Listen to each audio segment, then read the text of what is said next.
Right, this is going to be a good one. What's going on, people? It is day 28, I guess. The way that I'm scheduling these days. It's day 28. A number of things have happened so far in this last week since I uploaded the last video. Honestly, these weeks have never gone faster. It feels like, honestly, I took this property on, didn't even realize 2 weeks ago. Apparently, I took this property on 2 weeks ago, which means I was under the impression that the other property that I'd got had only been maybe 2 weeks when I last got it. That's been now 4 weeks. So the property's been empty for 4 weeks, which is obviously not the best, but I don't really think about that too much because I do have one property. Because I took two properties on with when a landlord, when I was taking on one, he said, "Oh, I've got this other one available. Do you want to take that one as well?" So I know the council will fill it. Just give it a bit of time, and I'm not really too fussed because I know the other property is basically paying the rent for that one because the rent's so low. So I'm not really worried about that at the minute. But what I am worried about is the immediate problems. First of all, I just want to mention that I am in my overdraft quite significantly, and that's not necessarily a bad thing because this is the first time where my business is starting to grow, and I'm starting to understand that, okay, this is debt, but it's good debt. The difference between good debt and bad debt, because this debt I'm not necessarily paying off myself with my own money, it's the property's money. So I have debt because I've paid for expenses such as, the washing machines and furniture and upfront rents, but I've always done things to be able to mitigate this by I've not paid a deposit, and I've also got 2 weeks rent free, so it's given me enough time to be able to until my next rent payment date. And today I've got to pay for my fourth property that I've got with this particular council. But all that matters is I've got the money. That's my mindset now. I've got the money, pay the money. Do you know what I mean? My profit will come at a later date. What's not fun is in the process of sorting out this property yesterday, my car broke down. Yes, my car broke down. And I bought this car just a little over a year ago. I bought it. It's 2026 now, February. I bought it in 2024 December, so basically January last year. And so I've had this car for a year. It's on 60,000 miles, and the wet belt and this terminal. I don't really, all this mechanic language is alien to me. But basically, the wet belt, the timing chain, whatever you want to call it, is snapped, and the car needs a new engine. And you don't have to be an expert to understand if a car needs a new engine, it's going to be a fuckload of money. And so I've called a number of different garages yesterday. First of all, I was stuck, and I had to be able to tow the truck back to Manchester, and that cost me about £240. Then I've had to call loads of garages. A load of garages don't deal with Honda Civics, and I'm like, okay. So I've had to. People recommended me to call the dealer, the actual Honda himself, and I was reassured that I might get it for free because it might be under warranty. You've got to imagine, how the fuck does a car, right, at the timing belt snap after 60,000 miles? This is a new car. This is 2017 Honda Civic. And I've just come to a realization that out of all the Honda Civics, watching these YouTube videos, that apparently this 1 litre 2017 Honda Civic is the worst version of the new model. If I've got a 2019, 2020, I'd be fine. But with this one, I type it in, after 60,000 miles, it's bound to snap. So, of course, I'm a bit worried because when it comes to cars, I've had my previous car, which is a Vauxhall Corsa, and I've understood that when one problem comes along, another one comes. Now, this might not necessarily be the case with this one because it's a fix that most often needs to be fixed. But this other this other mechanic told me that this is the worst of my worries. So it will need a new. It's gonna snap after another 60,000 miles, which again sucks. But that might be in another 4 or 5 years, and by then, obviously, I should be successful in this and have a bit more money saved up. Well, should do. So I'm not worried about the future. What I'm worried about is this gonna lead on to more problems. Because this is gonna be. He quoted £4,000 to be able to fix. Now, I'm praying that Honda able to fix it for free, or if anything, give me a reduction in price, because this is ridiculous. Do you know what I mean? But anyway, that's the car. We're talking about property right here. So yeah, the property should be fixed. I mean, what we're talking about. The property should be filled. This is my fourth property.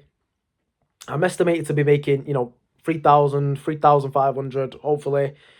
I still need to put, I just realised I still need to put the water, oh my God. I still need to put the water council tax. I think I put the council tax, water, I put the Wi-Fi. I just need to put I just need to put the water in my name for all three properties. I did. And I just realised that they said it'll take 3 weeks to be able to do it. I don't even fucking know. There's so many things that I need to follow up on. It's insane. Do you know what I mean? But I'm happy on where I'm at now. The thing is with working with the council, it really does take one relationship to change your life. Now, of course, I'm always worrying. I'm always wondering, oh my God, well, what if the council do this and do that and don't work with me, decide not to work with me no more? And what if they change this, change that?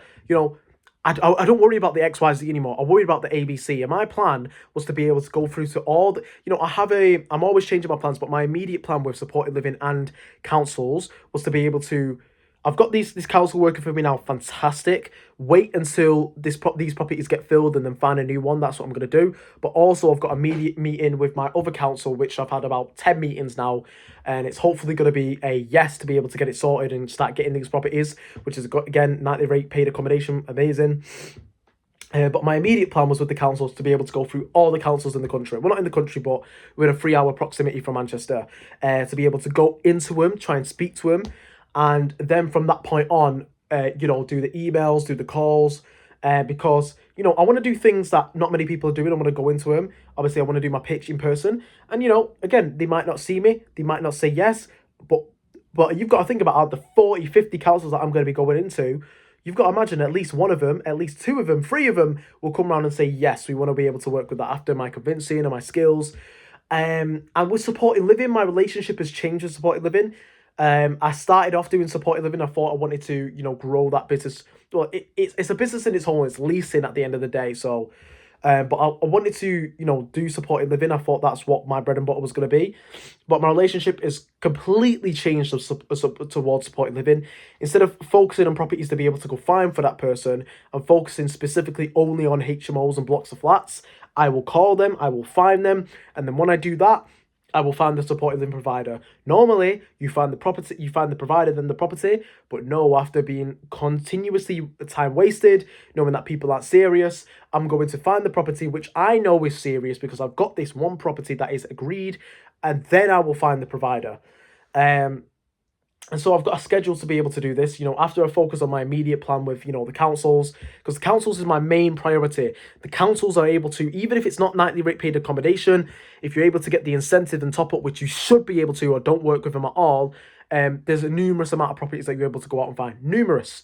Because they are needing the properties. They are wanting it. They are needing it. And as long as you find a council that aren't ridiculous, like, I remember I worked with Leeds Council and they were talking about, I showed them property and they were talking about a list of different things that need to be done in the property. No. You need to be able to find someone that's, council that's serious, and, doesn't take the piss. Do you know what I mean? And there's loads of councils out there to be able to just eventually get your foot through the door. And it's a lot of waiting, a lot of, sometimes of this. And that's why, you need to, what can you do? What can you do? Go into the offices. And so I've kind of put a pause on property at the minute while my car's being fixed because it's effort to be able to do things without your car. You really do need your car. So yeah, but I'm not waiting. That's the last thing I'm doing. I'm actually creating a new business idea. Now I've got a few business ideas, but the main one I want to be able to do is a cleaning company for short-term rentals. Now, a lot of people might think, oh, cleaning company shop, why do you want to do that? Why do you want to do? And everyone's going to say, why are you going to do that? Why are you going to do that first initially? But what I started to realize is now I've found success in my business and I'm making this money. I started to realize that when you start a new business, you basically are implementing some of the same steps, definitely the same mindset, but just the concept of it is different, how you plan and stuff like that. And so with this short-term rental business, cleaning company, I've realized that, short-term rentals, they're only growing. There's many of them only growing. And what if I'm able to create a company where, I specifically focus on that? And I started looking at a few videos, and the people that are doing successful, I've found this guy specifically, his name's Jordan, and a lot of Americans are doing it, but he's turning over. Well, this is what his revenue is, which I'm pretty sure revenue means, basically the same as your gross rather than your net profit. It's just another name for it. Is about 30,000, and I think his profit. I actually don't know his profit, but I think I believe it's around the 10K mark. So, or maybe even a bit more. I'm not too sure. Maybe I've got those figures matched up, but either way, it's profitable. And my biggest worry is, of course, I don't want to be able to go out there and clean the properties myself. I have to be in the position to be able to do that when it comes to that. But from the start, it's about systemization. It's not about doing it yourself, it's outsourcing it. It's getting cleaners and learning how to get those cleaners a part of your business, and then getting the hosts and basically making it so it's my idea is to make it a subscription, or basically like a credit card bill. Something like a subscription so they pay. And then of course it's kind of different with the prices, which I'm still trying to learn, because it depends, Airbnb or booking.com, it's not necessarily a set amount of cleans. Some person might move out and you have to go there, emergency cleans. So I'm still learning, but this is what I love about it. It's like I'm aware of the property game, I understand it. If anything, I'm understanding now. I've just pulled my ear and it's just started to hurt. I've just understood now more that I understand more how to be able to get the clients. It's just more how to be able to make the business work. So that's what I'm learning on now. I don't want to do too much planning. I want to get into the action, but of course, planning is necessary. So I think, as much as it's a problem that this car is broken down, all these ideas about businesses and then these ideas are flowing. It's giving me time to be able to now do this, and maybe in disguise it's a good thing, because what if I have this car and I'm thinking, oh my god, I need to do this, and I decide to go get this property and this property is not filled. I'm just waiting. So everything happens for a reason. And I do have work today. I also do have a call, which I'm going to actually speak to my community. I've been doing well. Told my mentor, he's invited me to be able to do a speech. Well, they do this, like, not speech, but basically the talk, where you talk in front of the people, about your success story, and then they ask you questions. So I'm excited for that. I'm not nervous whatsoever. I'm gonna explain, basically what I went through, what I did, and that's in about an hour's time. So I'm gonna eat, and after that I'm most likely gonna have to work. So I really only have like an hour's time to be able to do work or do whatever. So yeah, that's what's been going on. Um, it Again, business is stressful, but the money makes up for it, and all this life is, well, it's not all this life is money, but that's my main concern at the minute. So let's just keep pushing, man.